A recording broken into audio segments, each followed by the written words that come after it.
The U17 FIFA World Cup 2017 is the first FIFA tournament hosted by India. Indranath Mukherjee is taking a look at the potential of some of the young talents playing in the tournament and remembering some of the names from earlier tournaments, hoping that this is the beginning that may change the future of Indian football. Timothy Weah George Talan Manopong Ousmane Weah assumed the office of the Senator of Liberia from Montserrat County on the 14th of January 2015. But people who followed their football in the 1990s would still remember him as a first-rate centre-forward, and he remains, till date, the only African player to win the Ballon d'Or in 1995. Coming from the West African coastal country of Republic of Liberia, George Weah had an illustrious career at Monaco, Paris Saint-Germain, PSG and AC Milan. His son Timothy Weah, now playing in India in the U17 FIFA World Cup, has already signed his first professional contract with PSG, tying the United States Youth International to the Parc des Princes until 2020. Tim, born in New York, joined Les Parisiens Youth Academy in 2014 and stood out for PSG in the UEFA Youth League last season and scored 3 times. Only future can tell if he will reach his father's stature in terms of footballing achievement, but he is surely one of the stars of the FIFA U17 World Cup 2017. Komal Vattel, the boy from Sikkim who looks distinctive in his flashy, faux blonde hairdo, doesn't have any such footballing lineage. But the son of master tailor Arun Kumar Vattel and Samita has become a familiar name in India as he made a quick impression in India's first FIFA U17 World Cup match against USA in Delhi on October 6. He has already established himself as the creative nucleus of the Indian team in their exposure tours running into the tournament, and he lived up to the reputation to some extent in the first match, although the scoreline may not suggest the same. If rumours are to be believed, then Manchester United has been scouting for Komal and keeping track of his performance in the current tournament. The English U17 team may miss out on the service of their finest talent Jadon Malik Sancho. The Borussia Dortmund winger has already appeared in UEFA Champions League, and the club apparently has made a request not to play Sancho in the knockout stages of the FIFA U17 World Cup as they want him fully fit for the next match day in Europe. The French starlet Amine Gouiri, who is contract-bound at Lyon until 2020, has also attracted strong interest from AC Milan and Arsenal. Flamengo U20 striker Lincoln Correa dos Santos could become a sensation in the European transfer market in coming years.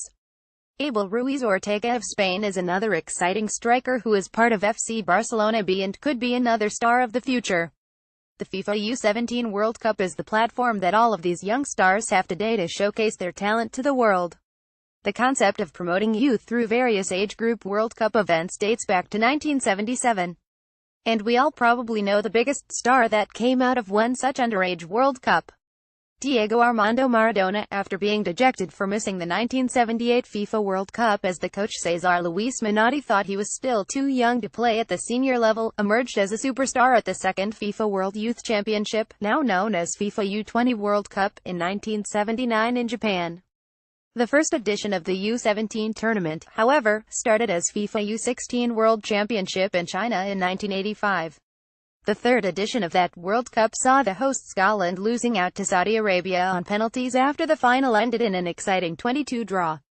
The team finishing third in the tournament was Portugal, which had one of the country's biggest footballing stars.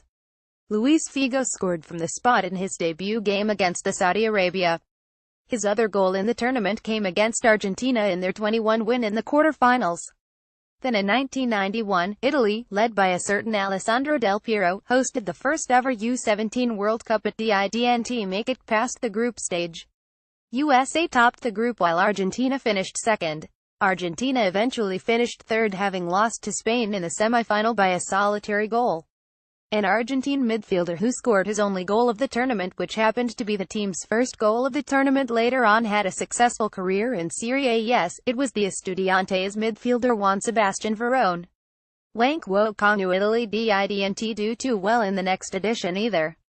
They managed to score only one goal in Japan in their group stage match against Mexico. The guy, who had scored from a distance of 30 yards, later went on to score many wonder goals for his Roma. Apart from Francesco Totti, the 1993 U17 World Cup also saw a lanky Nigerians scored a hat-trick in their first game.